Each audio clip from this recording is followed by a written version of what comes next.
आज दिवसभरातल्या 3 महत्त्वाच्या बातम्या आपण बघणार आहोत. त्याच्यातली पहिली बातमी आहे नाशिकमधनं.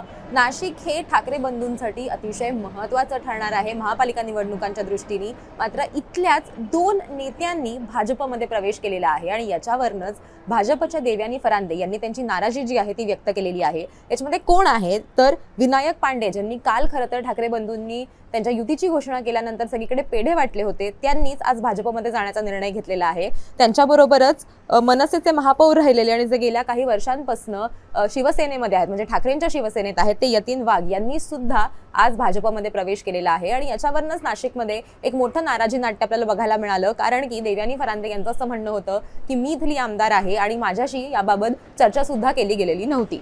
आजची दुसरी महत्त्वाची बातमी आहे ती म्हणजे महाराष्ट्रात येणाऱ्या थंडीच्या लाटेसंदर्भातली. येणाऱ्या 2 ते 3 दिवसांमध्ये महाराष्ट्रात आपल्याला कोल्ड वेव्ह बघायला मिळणार आहे. याच्यामध्ये आपण जर बघितलं तर प्रामुख्यानं नंदुरबार असेल, त्याच्यानंतर अहिल्यानगर आहे, सोलापूर आहे, पुणे आहे, या सगळ्या ठिकाणी आपल्याला किमान तापमान जे आहे ते आणखीन घसरताना बघायला मिळू शकतं.